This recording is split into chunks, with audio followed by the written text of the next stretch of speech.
And we're live. Welcome back to the Jubilee Underground Project podcast ish, something, as we dive into and try to figure out, investigate what what try to. I think of it. Have you heard of stable diffusion, Jonathan? Not enough to know what it means. Well, it's like the new AI that just takes like the way it works is as far as I can tell so far. I'm still kind of in the dark, but it takes like almost like static, and it starts putting things together until it has something to work with. It's like blobs, and then it puts more and more detail on it, Oh and yeah, then until it can create a picture that looks HD. I feel like that's what we're trying to do uh with the Jubilee Underground Project as far as trying to take ideas and put them together into something until it looks HD.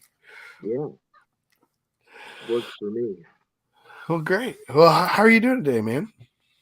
Pretty good. It's Good. it's getting to be springtime, and I have I guess a 17-month-old daughter. This is her first time looking at taking it all in, and I just love introducing little kids to it for the first time. Like, can you believe this is coming up out of the ground? This is coming out of a stick. It's a miracle. You know, to me, Wow. AI is witchcraft. I'm like have no idea what's going on, but I like showing them the miracles of life. Mm. Yeah, absolutely. To, Yeah. I mean, it's nothing like just the age old. I mean, just from the beginning of time, making something out of conceivably very, scattered and little into a flower. Yeah. Where does that flower come from? Yeah, that's true. What a better analogy. Um, so, was there something that you had on your mind today to talk about when it comes to the project? yeah, I've been um, listening to and reading a lot of prognostications about the future of maybe financial systems and global political systems, and seems like things are a little topsy turvy right now, like in a state of flux or um, Yeah. transition. Even the experts are a little bit like, what's going on? How are we gonna make sure that things stay stable? And of course, like innovators are excited because liminal space is an opportunity. Right. We get to make new things that we haven't ever done before. We get to be creative. The Mm. rules are a little, the lines are a little blurry, and this is where we get excited and make new stuff. But when you have worked really hard your whole life and you've tried to play by the rules and play it safe and hedge your bets, then change could mean you lose, That's true. and so people get a little jumpy. And and it's like, well, will the new rules be in favor of everything I've spent all this time working on? Of course, nobody wants to have to uproot or Right. spend all their time looking for food, toilet paper in the wilderness, and I just I love I can using find a lot of toilet paper in the wilderness. I love talking about toilet paper because 2020 I just found the whole situation hilarious. Like um I guess back it was maybe in 2009 or 10. I was driving a diesel uh Mercedes Benz turbo diesel. Thing was sweet. And there was gas shortages in my town, but in my town at that time was reportedly, allegedly, a real laid back, like wake up at 10 and take it easy, have a leisurely brunch, stores open at noon, everybody gets along, coexist, bumper stickers. It's a real big hipster town. Okay. So I was like, this is a real groovy place to live. When the gas is running out, it's a different story. I watched like 4 actual fist fights a week. And Whoa. yeah, somebody would cut in line and people would get out of the cars and punch each other in the face. I'm like, this is not coexisting, y'all. And all it took was for the gas to almost run out. Wow. And I'd just cruise in there and everybody'd be honking at me mad like I'm cutting in line. I'd just get diesel and they'd be like, oh man. But That's funny. yeah, it made me realize that resource scarcity just pulls the mask off of civility. Like Yeah. it's Yeah. really provisional, and the lines you'd be willing to cross to get the stuff you need is a lot closer than you think, a lot closer under the surface. So, but the toilet paper thing in 2020 just Yeah. cracked me up. It's like, do we actually have like sustainable alternatives to wiping your butt? Or are we really this hooked on rolls of factory supplied store bought paper that we will flush down our into our septic systems, or else we're not going to make it? Like lines around the block until they're like stores like limit this much toilet paper per customer. Like, goodness, man, this is hilarious. Like nobody was going and looking for like, you know, wheat berries by the 55-gallon bag. Or I'm like, think about what you're actually going to need if you're going to be locked into your house for a couple of weeks, you know? Well, I do How think am that I going to wipe? it did sort of put a flashlight or a spotlight on the first world problems, right? Right, right. Like in a very poignant way. For me, I'll Yeah, say I realized how frantic I could be. Not frantic, but how scary it could be to not have any toilet paper.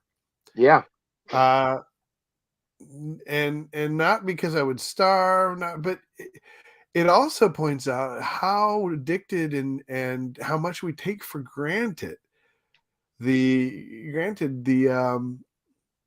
whole, and it's a fairly new plumbing system, you know? right. I mean, And we talk about like third world conditions, like, oh, I'd hate to do that. But twice in my life, I've spent a couple of months in uh off-grid scenario where, like, when I was a hippie, I once in the mountains between North Carolina and Tennessee, which is really still pretty wild and hmm. pretty remote, but not near as remote as when I was a woofer, Worldwide Organization of Organic Farms. Just hipster kids wanting to travel and not have to stay at fancy hotels and actually get to meet people and see how their organic farming practices are in other countries. Basically, it's a work trade agreement. You can camp Okay. on the property, or sometimes they have a little cabin set aside for workers. And um, so I spent some time in the Andes Mountains in 2010 and 11, and those were my 2 favorite summers of my life. Like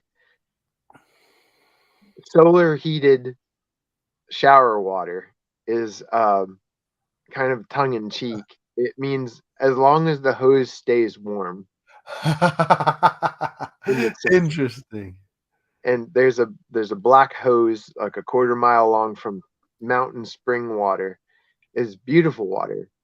Um just Hmm. gushing out of the side of a mountain. It's beautiful. And it's Yeah. really clean and it's really freaking cold. So there's a black hose heated by the sun, and as long as the water that was in that hose is coming out of the shower, it's tolerably warm. That's When it awesome. when it runs out, it is like switch to shock, and so you'd better hurry. And How then much like time do you get with 100 and what, however much? 90 seconds. And that's one person a day, right? Yeah, yeah. you don't have like 2 or 3 people taking a shower in a row and getting warm water. So I actually like I at that point I was a little bit like, let's go for the shock. So I let my girlfriend shower first, and then she'd be like, it's gonna be wicked cold, and I'm like, awesome. But it really was wicked cold. The people that have lived there generation after generation warm their bath water on a wood-fired stove. They bake their bread on a wood-fired stove. They do all their own gardening by hand. Um, the community, the whole area operates off of one ox-drawn plow that goes from farm to farm in the Okay. spring and breaks up the ground. They made it out of a tree. The plow is made out of a tree. They carved the blade for the plow out of a knot in the tree, so it's really Wow. hard. And then it's kind of squared off at the other end with a hole through it to hook the yoke to put a Okay. crossbar through, and the oxen pull it, and they just go around from farm to farm in the spring and share the plow and share the oxen. Wow. Um, and they compost their poop. They basically have an outhouse or a bucket system where they put the sawdust and straw and leaves or whatever organic matter into a Yeah. hole and compost it down.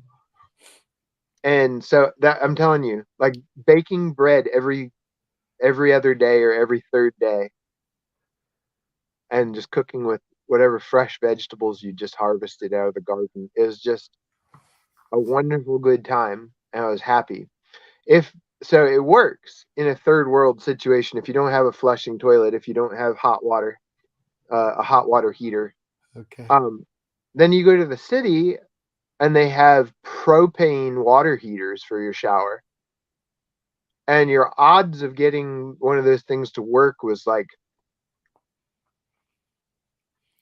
70-30, and the 30 being it works. And then I'm pissed. Like, why do I not have hot Yeah. water? If you're told you're gonna have 90 seconds of warm water, hurry up and take a shower if you don't want to get blasted with freezing Right. cold water. It's like, okay, I can do that. Yeah. But if it's like you're gonna have a warm shower, you're in civilization, or you're gonna have flushing toilet, and then you're one time when we were in the Yukon territory, the pipes were frozen solid, like -50 outside, and the septic system froze solid. Like if you do not have a backup, if you do not have a backup plan for poop, it's really bad if your toilet is your only option and it doesn't work. Right. So, I think people have to start thinking about, what do I do if, you know, my beloved toilet paper is not there or whatever, and nobody thinks about it until it's not there.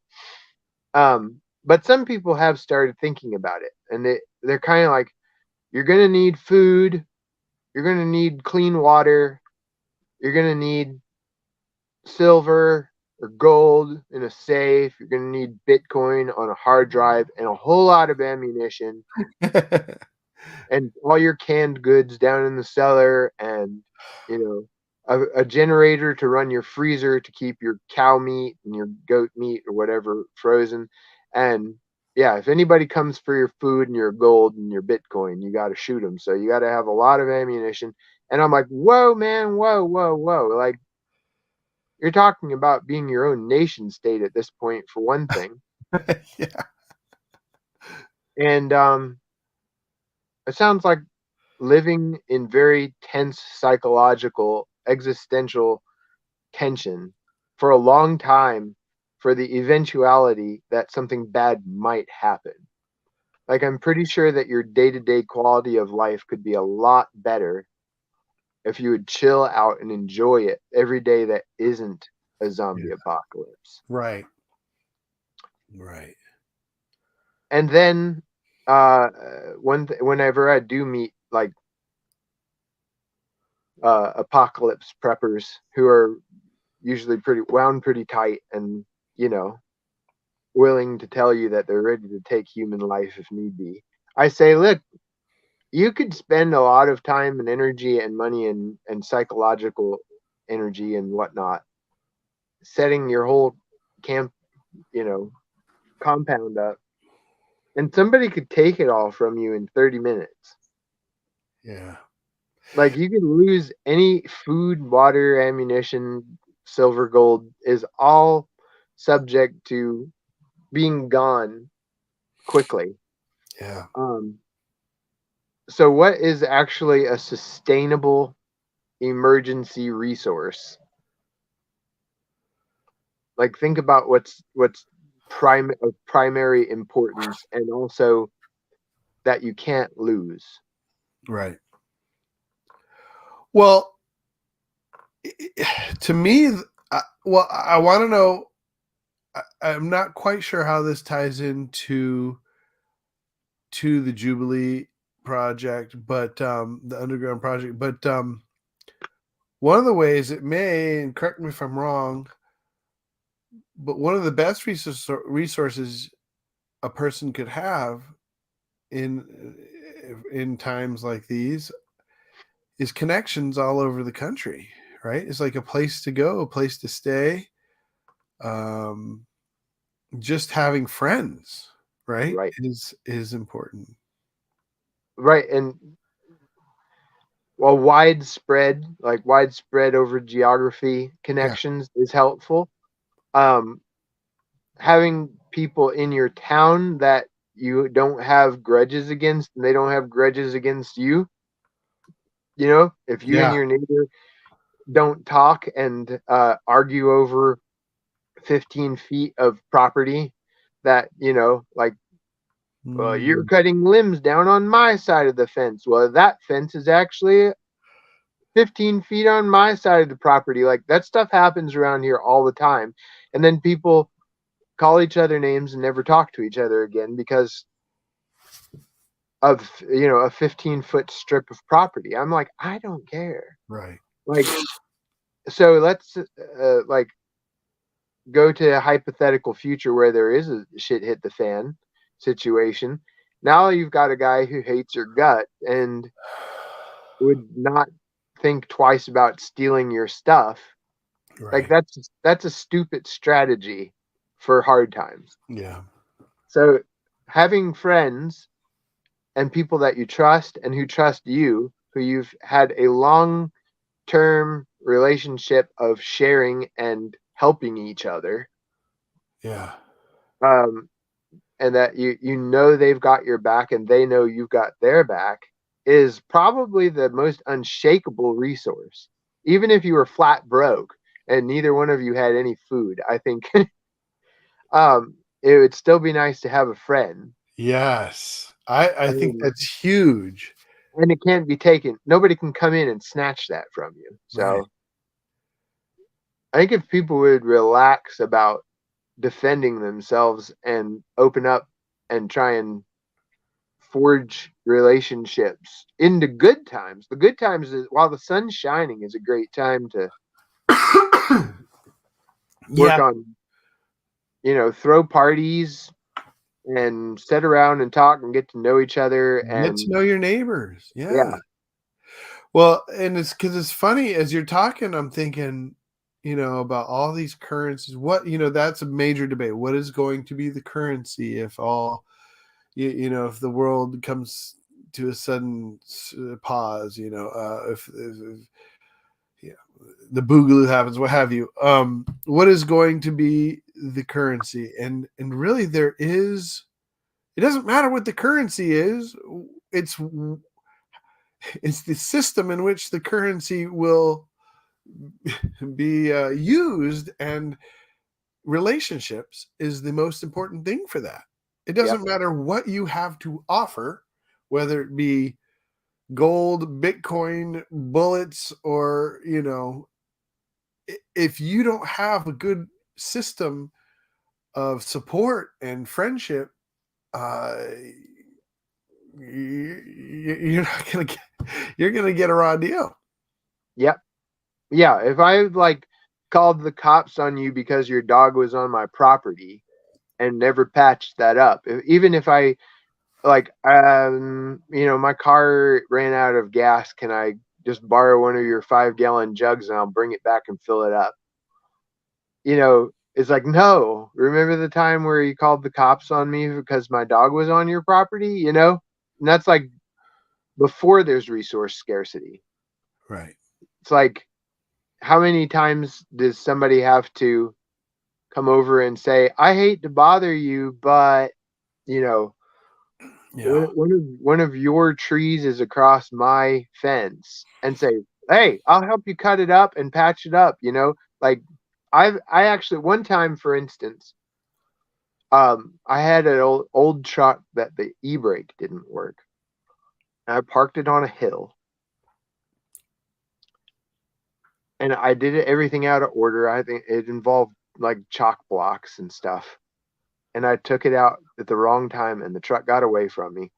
Rolled down the hill, ran over a pine tree sapling, and smashed into somebody's vacation cabin and moved the wall in about 6 inches.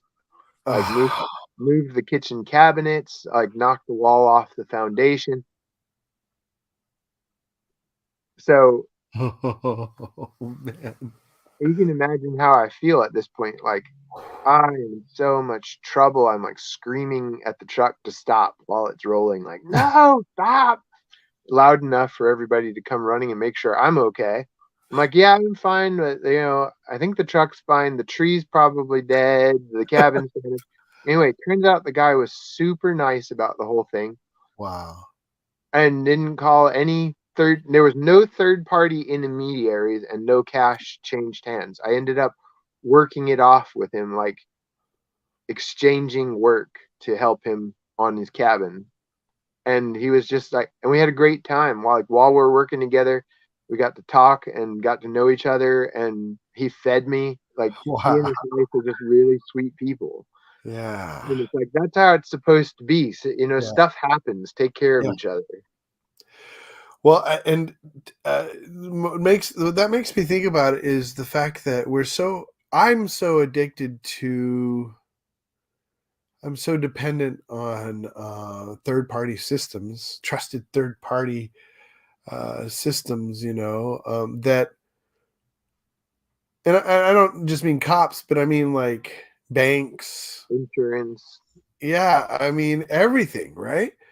That if something does happen, I'm so dependent on those things that I haven't developed my own systems. Right. And I think, and correct me if I'm wrong, but what you're saying is part of Jubilee Underground is is in that reset is figuring out, like, or just bringing attention to the fact that we need to pay attention to natural and personal and local systems of well, it's friendship, but it's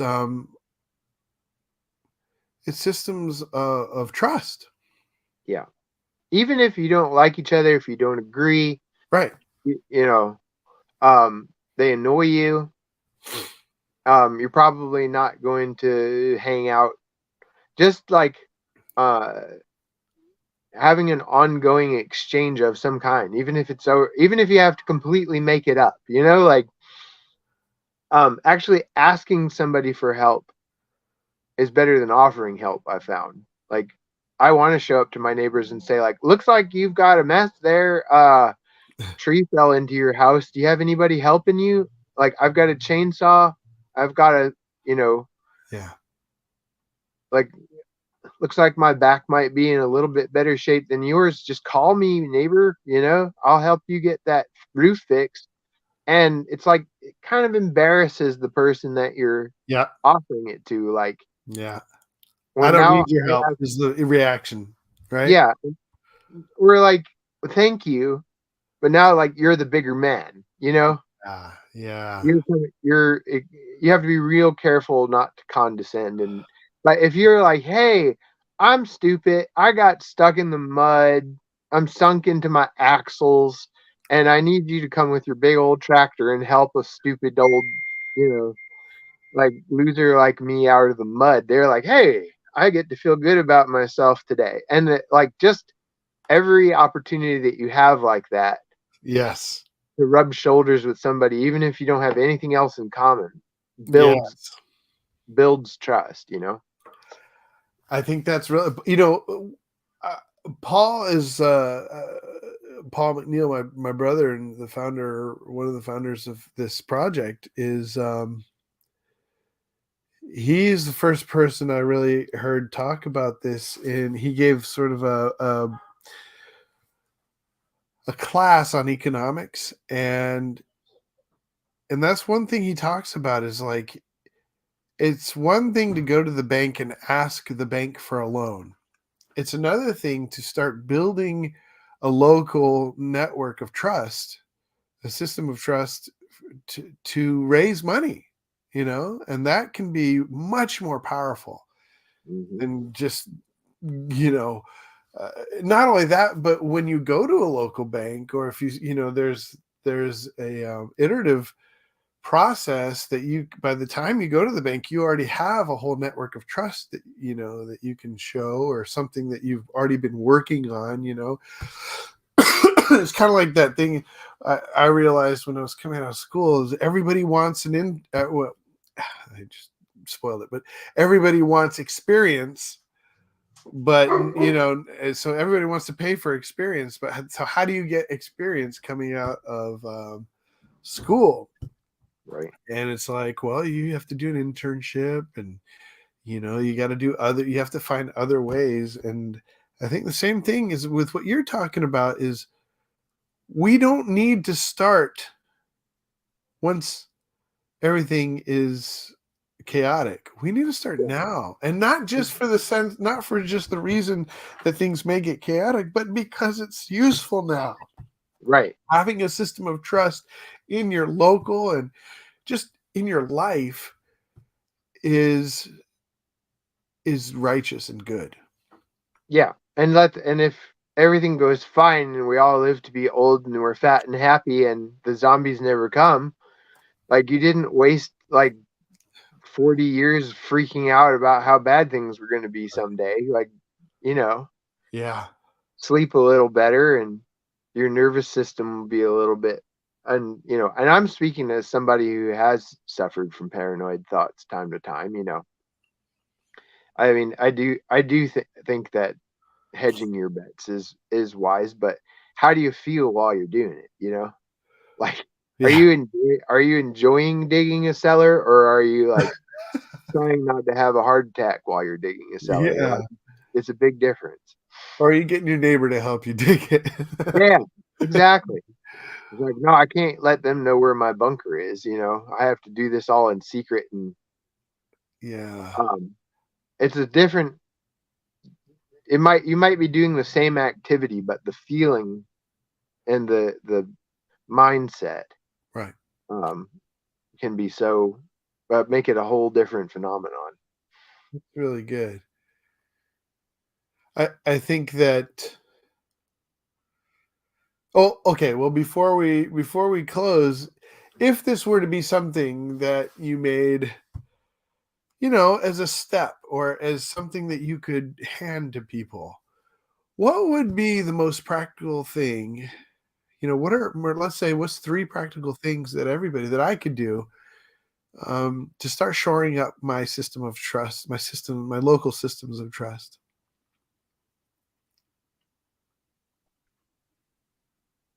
Uh, I mean, you already named one. You said like, don't. I think that one of the most important ones you said today is it's better to ask for help than offer or it's more effective. Maybe not better, but it's more effective to ask for help rather than offer help. yeah.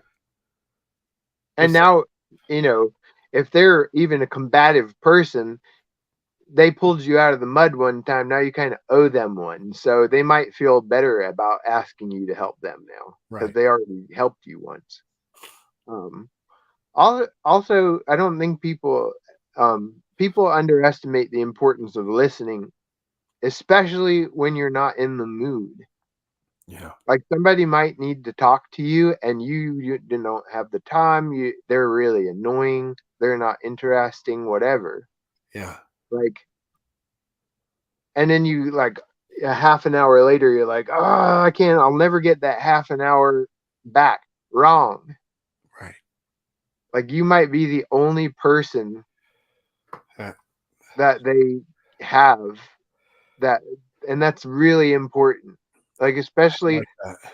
yeah, like old timers who, widowers and widows are really lonely and their kids too busy to come visit them. Like Yeah.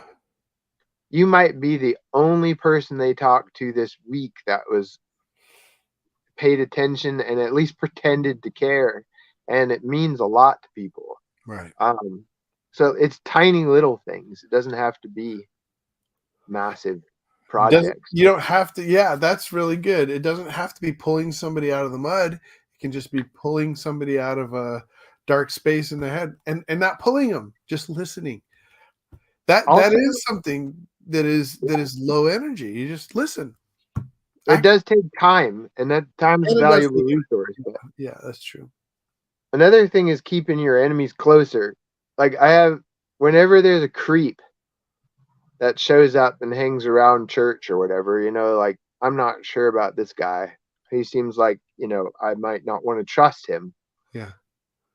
Um, they end up leaving thinking I'm their best friend Okay. because I am physical proximity and asking them questions and drawing them out. Yeah. I want them within arm's reach. If they're going to cause trouble, I'm going to be right there on top of them. Yeah. And That's like, good. and other people are like, he's a creep, go away. Well, that, like, you're not going to be there when something goes down. Yeah. So, and then I remember one time, our church helped some refugees resettle. It was a great experience. And they were like at my house. There's a ton of kids eating on the floor. I was living in a single wide trailer, and so the whole place is packed with people from another country. And it's just like, welcome to America. Let's all sit down and eat together. And as much as we can communicate, sometimes with hand gestures, whatever. But we'll help you settle in and familiarize you with how things go here until you get on your feet. It's great. Um, and my dad's like, "Hey, what are you up to?" And I was like, "Well, we've got a bunch of people over at our house. They're refugees from Africa." Yeah. And he was like, "Be careful. Like some people, come in on false pretenses, and they're actually like dangerous people." I said, "Well, if we've got terrorists or gangsters, I'll let you know because they're in my living room." like, like I will be the first line of Yeah. information. I'll give you the heads up. Like, Yeah. careful, we've got dangerous people. How do you know they're in my living room? Like, Yeah. keep Yeah. get to know people who might be a threat because Absolutely. turns out they're great people. But I'm Well, just saying, if you're going to be well, paranoid, go meet your enemies too. yeah. Well, I think what sort of is sort of implied and sort of what you're saying in that is also that people may become menacing not because they are menacing people, but because they are lonely and maybe have no other recourse. They're scared. They don't have any kind of friend, right? Like, and they're going to be less menacing if they have a friend, right? That's Like, part of what I'm saying. Isolation turns people psycho. yeah, But so you might be able to move them towards mental health. But in the event that you're not going to, right. like, let's say they're going to turn into like an active shooter situation 2 years from now, and you're the only friend they have in the world. So they like send you a text message and say like, "Today's the day." You know, like that's good intel. I'm saying if you're gonna Yeah, analyze situations yeah, strategically, even like having psychos think that you're their friend is an asset. I wouldn't. I don't know how I would write that down in a manual, but like Well, hating people, isolating people, ostracizing people, gives and you no making benefit. enemies, mistreating people, and holding grudges and never reconciling is a tactical error. Yes, I think that's really good. So there's three things. Starting entering or entering a relationship with your neighbor or people by asking for help rather than offering help gets it started much better than any other way. Number two, what was number two? Listening, Oh, maybe. yeah. Yeah. Listening is something that can seem very small, but can have huge effects on people's lives and can be a big part of helping people and super important. And I think it kind of works with the other two things is that it gives you information, which is super important, and connection. And then number three is uh, isolating people, hating people, and pretty much turning Making people, making enemies is super unproductive. And what did you call it? An error in a tactical a error. tactical error, a huge tactical error that many of us we just, we just go with what feels good, I guess. Yeah. So I think those are three great things. All right. So what do we call this? The better prepper, the Yeah. relational prepper. Uh, The something needs a name. holistic prepperism. Yeah, there we go. Holistic prepperism. Yeah, that's good. Okay. Well, thank you. That was really good. I like that. I think you should write a whole paper on that. I intend to. That's a good one. It was good to get it out in the verbal, but I plan to write it up. All right. I look forward to seeing that more in depth look at that. And thank you everybody for joining us. And thank you so much, man. And we'll talk later. Thank you. All right. Take care. You too. Have a good day.